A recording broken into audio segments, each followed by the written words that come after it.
Metal Gear Solid is a game that should need no introduction, so I'm not going to do one. And yes, all the footage is in 4x3, I'm a corporate slop apologist moron, so I bought the Master Collection. Also, I kinda do just like how it looks. Anyways, this is my first time playing Metal Gear Solid, and I have to say those old millennial farts, they were right. Straight from the jump, this game impresses. In the first major stealth sequence of the game, I was sneaking around outside trying to find my way into the Shadow Moses facility. Baller ass name, by the way.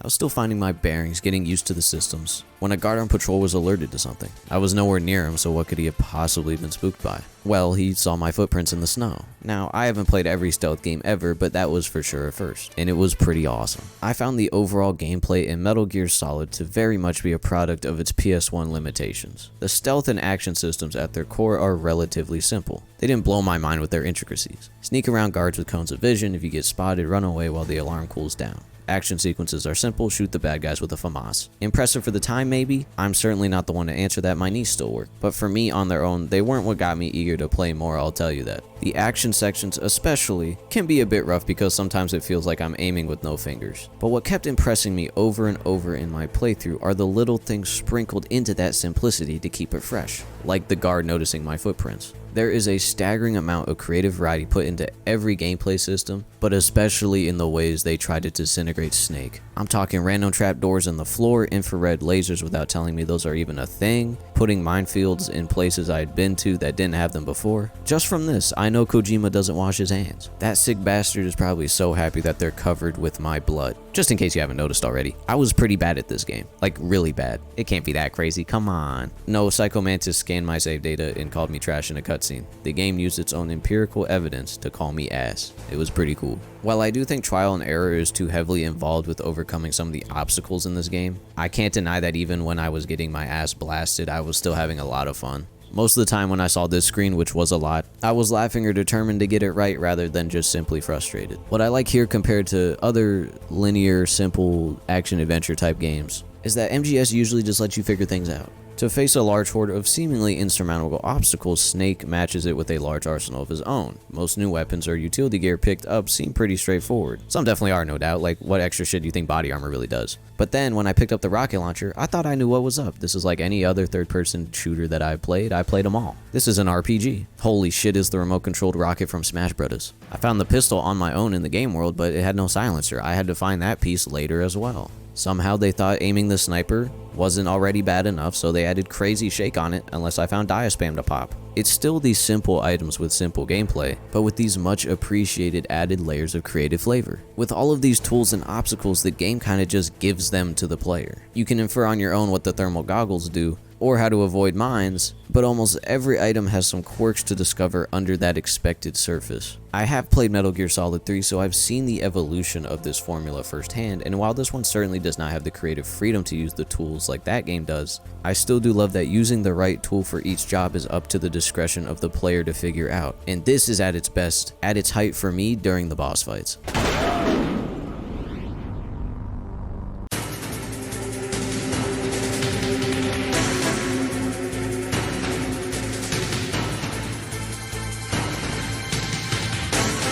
Now these boss fights really stole the show for me. I was reminded a bit of Hotline Miami with how they combined real-time reflex-based gameplay with a more puzzling approach figuring out how to take on a tough enemy. There's something so badass about being a relatively normal human. Snake is a legendary soldier, but he's just a guy. Taking on like a helicopter, a tank, or a cyborg super soldier on your own. I feel like they really tapped into that feeling of having to use more than just your weapons to take out opponents that outmatch your physical attributes. The only one of these fights I really disliked is the first sniper fight. I think it's a little too straightforward and plays a little too much into the boss's strengths. I also don't have footage of it because I didn't record it because I am stupid. I will also reiterate that the sniper sucked absolute donkey nuts to use. Most of the other fights were pretty straightforward as well, but I felt they focused more on exploiting the boss's weaknesses or moveset rather than matching bar for bar or flow for flow. The cyborg ninja fight is a standout here. Miyazaki was probably taking furious notes watching that bastard whip out 3 separate phases in the duel. And of course, it would be silly to not mention Psycho Mantis again. He's definitely the most famous boss fight in the game, and it's for excellent reason. Once I figured out how to stop him from reading my proverbial mind, it was a straightforward shoot at him with a gun type of fight, but his moveset was so unique with him throwing paintings and shit all around the room that it overshadows going back to that simple formula once you get past all the fourth wall meta breaking stuff. Unfortunately, it does hurt a little bit to say this.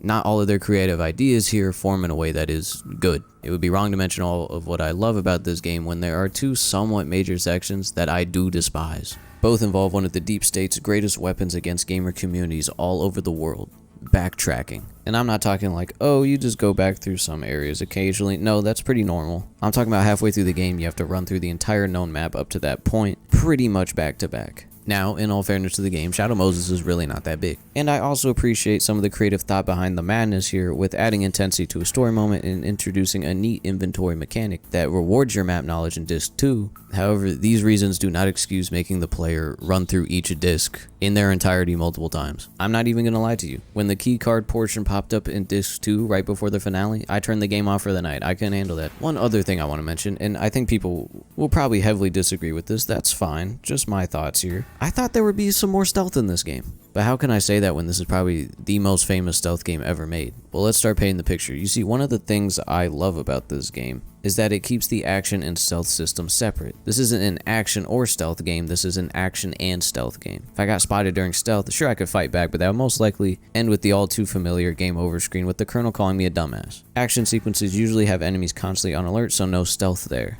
It creates a diverse pace within the set piece structure that I really jived with. Simple action sequences like the first pistol shootout feel more like fun events than they would normally because they came after long portions of slithering around the base. However, once the game hit that infamous midpoint, I found that it took much more of an action focus en route to the finale. Plus the finale itself is all action. Not to say that the action sequences are bad, nowhere close. Something like the tower section, for example, is an extremely cinematic idea that's right up my alley. Unfortunately, as I stated before, I think that sequences like this one are undercut by the janky aiming controls. Personally, once I started to find my groove sneaking around the guards instead of trying to kill them, using the incredibly impressive and seamless first-person view, and getting the movement down, I was looking forward to more stealth sequences in the second half of the game than what there actually was. I still really enjoyed my time, but I would be lying if I said I wanted Die Hard over tactical espionage, although they do kinda nail the Die Hard type of feel. Above all else, and I know these types of phrases are a joke now, but I just can't help myself, MGS really does capture the feeling of being that tired action movie hero that's one day until his retirement.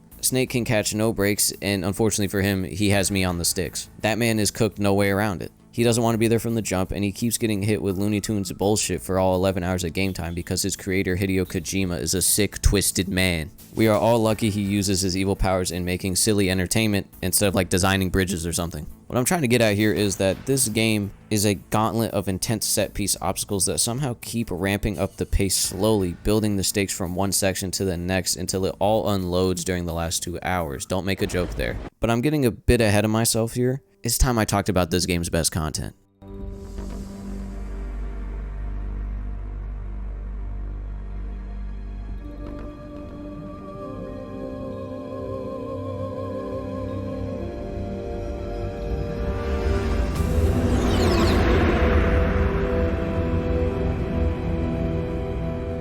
In terms of voice acting, cutscenes, and sheer scale of the cinematic storytelling, I cannot believe that this game came out in 1998. As much as I raved about some of the gameplay systems, the main focus and reason to play this game in the 21st century is the story. I know hearing something like that can rub people the wrong way, considering that we should be focusing on the game aspect of video games more than emulating movies, but trust me, it is worth it. While yes, to my knowledge, this is the game that popularized the in-engine cutscene movie-like video game genre that Sony built their entire company off of, I felt like it never forgot the importance of including the player. For me, this was shown through the codec, one of the coolest features to ever feature in a story game.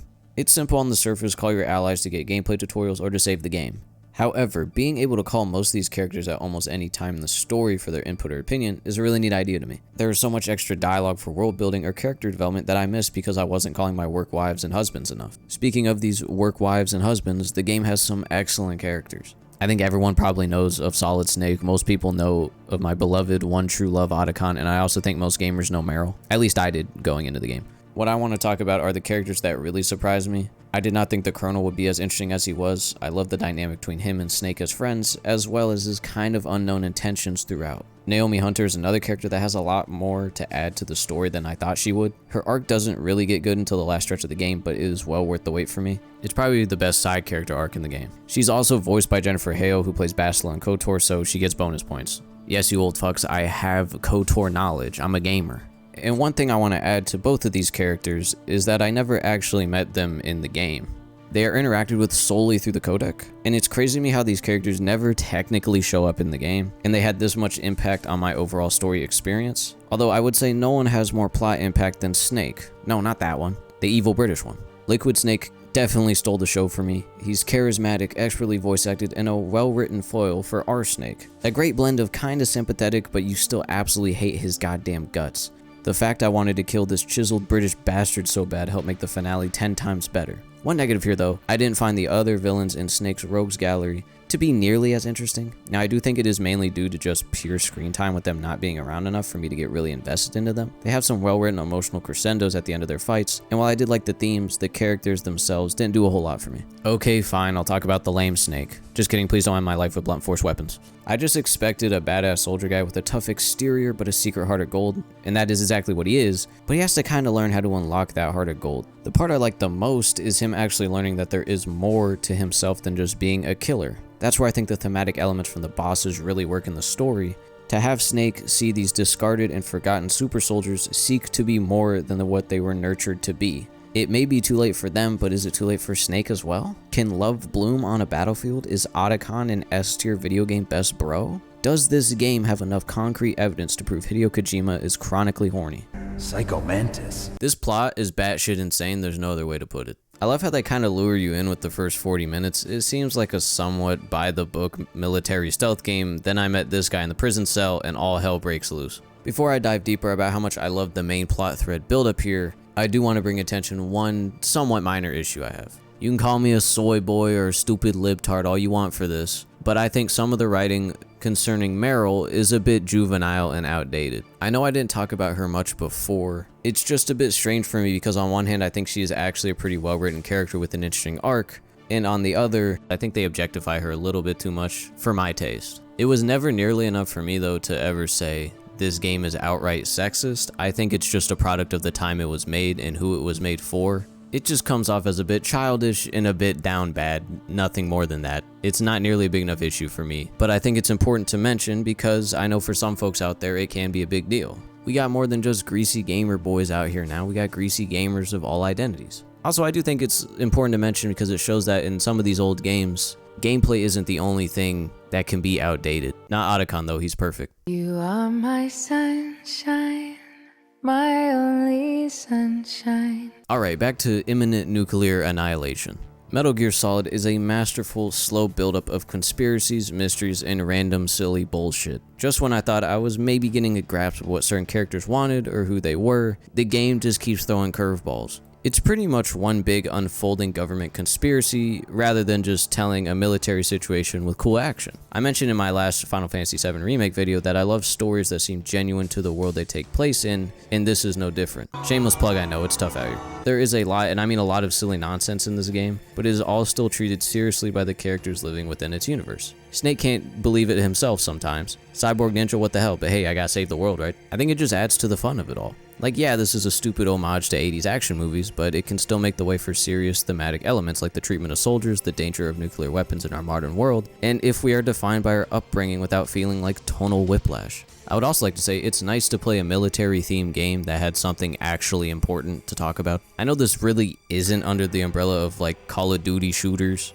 but it was actually insane that somebody made a game where you play as a soldier that doesn't attempt to overly glorify the lifestyle. I wouldn't go nearly as far to say this is fully anti-war. I mean, we are shooting the shit out of a bunch of guards in order to save the world from nuclear annihilation, but I would say if there's one takeaway, it's that even if you fought for your government, for your country, they probably still don't give a shit about you. I do think sometimes with the thematic messaging like this in the game, it can be a bit heavy-handed, like characters straight up saying like, here, this is what you need to learn from it. It's more of a personal pet peeve, I know. I just like it when games, or pieces of media in general, kind of want you to read between the lines. And to be fully honest, so many games do this, it's not out of the ordinary. In all fairness to this game though, graphically there's not a lot of visual storytelling they could do. These characters don't have animated faces and they look like they haven't even loaded in yet. It still is pretty impressive how well they were able to convey emotion through pure voice acting talent and like subtle head nods. By the time I rolled around to the finale, I was still easily invested in everything they were putting down in front of me. I'm going to talk about the finale now. I feel like I've edged it enough in this video. Also, I'm running out of good footage. This game really isn't that long. Just in case the already decent amount of stuff I have said wasn't already spoilery enough for you, I will now talk about the ending in pretty good detail and show footage. If you haven't played this game before, I highly recommend you do so because the finale is by far my favorite part of the game and worth going into blind. You have 1 second? Alright, let's game. Wait! I want to do this in a way that doesn't seem too summary-like. I assume that if you're still here, then you've played the game before, and that means you know the context behind everything I would talk about. Nothing against those guys who do summary-like recaps in their reviews. I just find it boring to edit, boring to write, and boring to watch. Like I said, no disrespect though. I'm mainly just saying this to let you know that if it feels a bit disjointed here, it is because I'm trying to avoid recapping a lot of stuff that happens, because as you would know, a lot of stuff happens.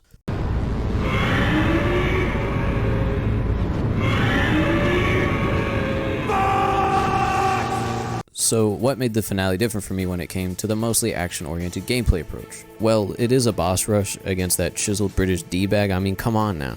The Jeep fight is probably the weakest just because the aiming is straight shit for my ass, but at that point, I really didn't care. The first 2 fights more than made up for it. My favorite part of the Rex fight, besides Grey Fox coming back, is that despite it being the single most deadly weapon ever created by mankind, the game encouraged me to overcome my fears and stay somewhat close to it. The boss being more punishing if you stay farther away was a great way of the game telling you you faced every other bullshit overpowered obstacle up to this point. Get in there, man, you got this. It creates that fearless underdog dynamic that I live for. And before I move on, yes, the Grey Fox moment does deserve some glaze. I haven't played Metal Gear 1 or 2, I'm respectfully not built for that. But even I felt the emotion of Snake losing his old friend. The part with the stinger where Snake can't shoot is also one of the earliest examples of blending gameplay with storytelling that I can recognize. The fight afterwards though, that's pure cinema. If Martin Scorsese played it, he would cry tears of joy and be forced to retire due to its sheer greatness. I don't know why Liquid took my shirt off, but that's not important. It had all been leading to this. The stakes had never been higher.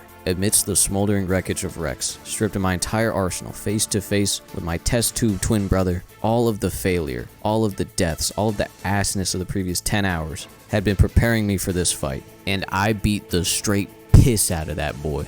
I gave him meaner hands than his father ever did. And I actually didn't know I had to hit him off the edge to actually win. I just kind of did it on my own organically. That was pretty cool. This was easily one of the most satisfying and fun gameplay moments I've ever had in a linear story game. Story-wise here, I mean, where do I even start? Everything I could have had a question about going in was answered in rapid succession. It shouldn't really work when thinking about it, but somehow the rapid minigun pace of everything getting revealed worked wonders for me. The only one I knew of going in was that Liquid was Miller the whole time, which was honestly still a bit shocking when paired with the keycard reveal. The keycard is definitely a twist I should have seen coming in hindsight, but in the moment, I don't know, it just hits like a freight train. It's like, how could I not have seen it? From there, it's just one twist after the other, with each reveal somehow continuing to up the stakes further than I thought. I mean, we were already at a nuclear launch scenario. I didn't think it could get crazier. If I had to pick one that really stands out in my mind, it would have to be the Fox Die reveal. When we first hear of Fox Die in the game, I can't lie, I thought it was just going to be some needlessly convoluted nonsense tacked on for like no good reason. Now, it is still a bit convoluted, but finding out that Snake was pretty much patient zero for it killing all of the people the government wanted dead in the facility is one of the coolest, scariest fictional conspiracies ever. Also, I do want to bring up the Secretary of Defense hopping on the codec. It's not an overly important part, but something about him calling to pretty much say, thanks for the help, you bum, now take this nuke to the face, just really got me amped up even more to get the hell out of there. Also, having a random US government official cameo really brought home the action movie cliche style for me. I don't know, it just turns up the stakes even more in such a silly, goofy, cheesy way that I just can't help but love it. In terms of the actual ending, I got the Meryl variation. I know, I'm a simp. I do really like when otherwise set in stone stories add a little player-based variation, so props to it here. Now, is it a little cliche that everything sort of resolves itself at the last moment? I mean, yeah, but I wasn't too bothered. Snake definitely earned a couple massive breaks based on what he'd been through. Naomi's speech about the meaning of life is pretty chill, but for my money, the best scene in the game was when Snake told Meryl his real name. It felt to me like the most satisfying end to his arc he could have had, finally shedding some of the soldier mentality that he was raised to have. The cherry on top is the message on nuclear weapons. Right before the credits start, it's a poignant reminder that the world we live in now is not as peaceful as it may seem in our education or media consumption. It also hits harder when taking into account where this game was made. Japan is the only country to ever be hit by nuclear weapons in the history of our species. I live in the country that did it to them. I'm not trying to start a debate about this because I know it can get heated and it's multifaceted out the ass. I just bring this up because it really made me realize that the rest of the world doesn't fully understand the impact of a nuclear detonation like Japan. I expect very few people who consciously lived through the bombings are still alive now, but I guarantee their experience in witnessing those events somewhat firsthand was passed down to the next generations. Generations of Japanese gamers that played and made this game when it came out. It made me think beyond the game world long after the credits rolled, and not many games that I have played, especially recently, can say that they did that to me. Throughout my overall playthrough of Metal Gear Solid, I thought it was a pretty good game. Not one of the best I'd ever played, but it was nice to experience some influential gaming history. However, this finale forced me to take a step back. It's like the food was so good I had to check the ingredients to make sure it was actually real. After multiple versions of this script and personal deliberation, I would still say that the first 75% of this game is pretty good. This finale is one of the best things I ever played in my life though. So I want to end with kind of a fun gamer question that's not really that important, but I think it'd be fun to talk about. Can a legendary 25% of game time mean that the entire experience also can get elevated to that legendary status? Before playing this game, I would have probably said no, but honestly, I kind of get it now. Most of Metal Gear Solid may only be pretty good instead of legendary, but it is certainly a cinematic gaming experience that I will never forget for the rest of my life. And if that's not legendary, then I really don't know what is.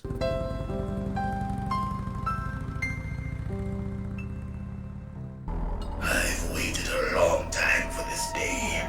Now I want to enjoy the moment. What's with these guys? It's like one of my Japanese animes.